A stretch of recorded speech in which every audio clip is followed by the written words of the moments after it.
Oke, halo semuanya. Perkenalkan, nama saya Iksan Septian Tome dari Fakultas Kesehatan Masyarakat, jurusan Ilmu Kesehatan Masyarakat, Universitas Samratulangi Manado. Nah, kali ini kita akan membahas mengenai perlu atau tidaknya multivitamin bagi anak dan remaja, terutama dalam kondisi pandemi COVID-19. Oke, sebelum kita masuk ke dalam inti pembahasan, ada baiknya kita mengetahui terlebih dahulu bahwa di tengah pandemi corona atau COVID-19 ini, Indonesia diprediksi bakal menghadapi tantangan dalam memenuhi pasokan pangan. Pasalnya, produksi kebutuhan pangan di dalam negeri bakal turun dan tidak mencapai target. Padahal seperti yang kita tahu, bahan-bahan pangan ini mengandung berbagai zat yang dimana sangat berperan dalam kelangsungan hidup kita. Nah, tidak menutup kemungkinan juga selain bahan pangan, bahan-bahan makanan lain yang dimana juga berperan dalam proses kehidupan kita juga bisa menjadi langka keberadaannya. Oleh karena itu, dalam hal ini saya ingin membahas tentang perlu atau tidaknya multivitamin khususnya bagi anak dan remaja, dikarenakan seperti yang kita tahu juga multivitamin ini mengandung berbagai zat-zat yang berperan dalam kehidupan kita yang dimana juga terdapat dalam bahan-bahan makanan yang telah saya sebutkan tadi. Kali ini saya menggunakan bahan acuan yakni berupa buku yang berjudul A sampai Z Multivitamin untuk Anak dan Remaja yang dirilis pada tahun 2010. Sebelum kita mengetahui perlu atau tidaknya penggunaan multivitamin untuk anak dan remaja, ada baiknya kita mengetahui terlebih dahulu apa sih multivitamin itu. Multivitamin sendiri adalah kombinasi dari beberapa vitamin yang berbeda yang biasanya ditemukan dalam makanan atau sumber alami lainnya. Kita masuk ke dalam pembahasan utama, yakni perlu atau tidak multivitamin bagi anak dan remaja. Nah, untuk menjawab pertanyaan ini kita harus mengetahui terlebih dahulu bahwa pola makan, aktivitas, lingkungan, dan kesehatan dari setiap anak dan remaja itu berbeda-beda. Namun sebaiknya pengkonsumsian multivitamin tidak dilakukan hal ini dikarenakan kebutuhan nutrisi anak-anak dan remaja sejatinya sudah terpenuhi dari makanan-makanan sehat dan lengkap gizi atau gizi seimbang. Hampir semua dokter anak serta konsultan kesehatan dan gizi menyarankan agar nutrisi tubuh sebaiknya dipenuhi dari sumber biji-bijian, buah-buahan, sayuran segar, bersama protein dan lemak yang sehat. Karena bagaimanapun, kandungan nutrisi dalam makanan jelas lebih bagus dan menyediakan sejumlah besar manfaat ketimbang yang diperoleh dari pil atau suplemen. Makanan lengkap bersifat kompleks dan mengandung berbagai zat gizi yang dibutuhkan tubuh. Sebagai contoh, selain mengandung vitamin A, wortel juga mengandung protein, lemak, karbohidrat, kalsium, besi, vitamin B1, B2, dan C. Selain itu, jika kita hanya mengonsumsi suplemen, maka besar kemungkinan kita tidak mengonsumsi serat yang terdapat dalam makanan. Padahal serat penting untuk pencernaan serta dapat membantu mencegah penyakit seperti penyakit jantung, diabetes, dan sembelit. Fitokimia yang terdapat dalam makanan lengkap juga tidak dapat kita peroleh dari suplemen. Sebagai info, fitokimia dapat membantu melindungi tubuh kita dari sejumlah penyakit, termasuk kanker, penyakit jantung, osteoporosis, dan diabetes. Walaupun dalam penjelasan tadi disebutkan bahwa disarankan bagi anak-anak dan remaja untuk tidak mengkonsumsi multivitamin, namun bukan berarti multivitamin tidak boleh untuk dikonsumsi sama sekali bagi anak-anak dan remaja. Dalam kasus-kasus tertentu, multivitamin dapat diberikan bagi kedua golongan ini, yakni anak-anak dan remaja, yaitu yang pertama adalah anak yang picky eater.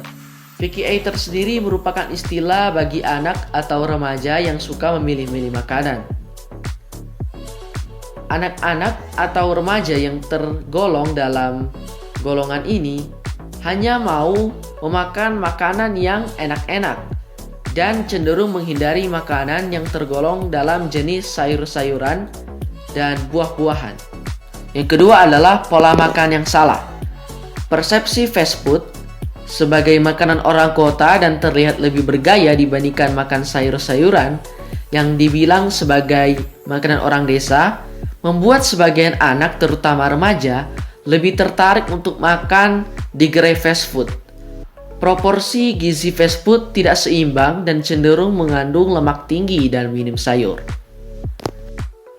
Yang ketiga adalah cara mempersiapkan, mengolah hingga menyajikan makanan yang salah.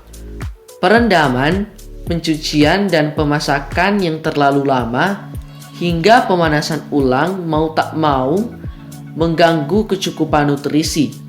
Jika kondisi tersebut terjadi, maka suplemen multivitamin harus masuk dalam daftar makanan tambahan anak. Namun hal ini hanyalah berupa pilihan terakhir. Solusi utama dari hal ini adalah dengan cara memperbaiki cara memasak.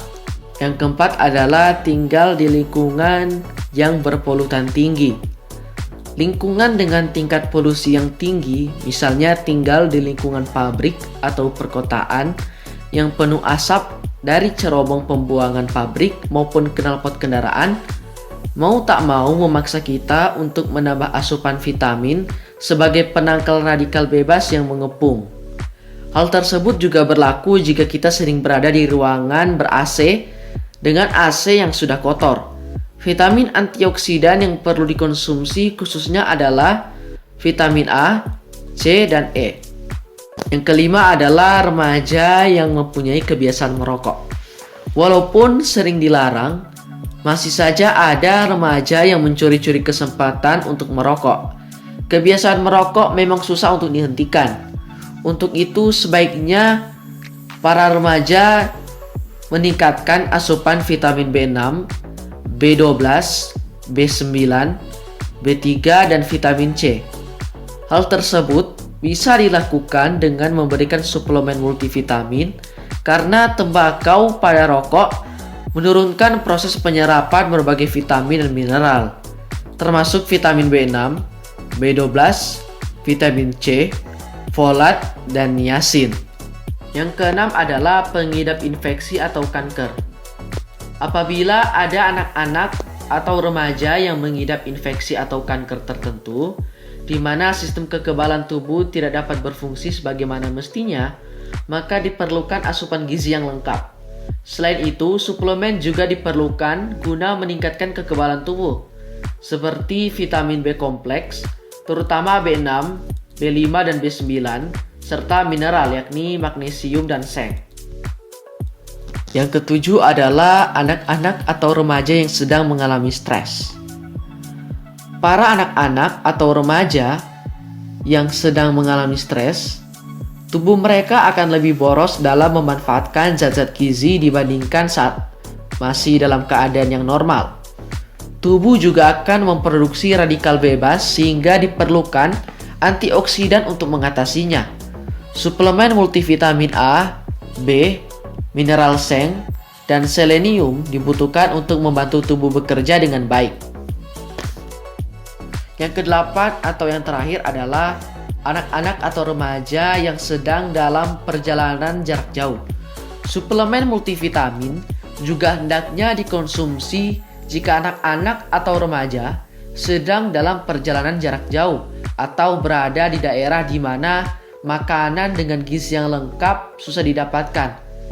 Contoh kasus dalam hal ini adalah saat kita melakukan camping atau ikut berpesiar naik kapal yang membutuhkan waktu hingga berhari-hari.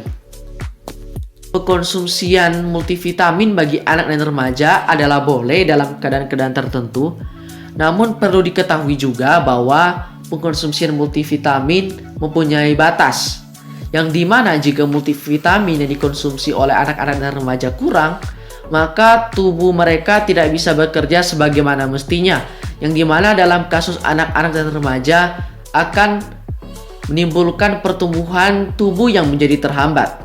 Sementara jika pengkonsumsian multivitamin berlebih, selain percuma karena akan dibuang oleh tubuh, kelebihan itu juga akan mengganggu penyerapan zat gizi lain.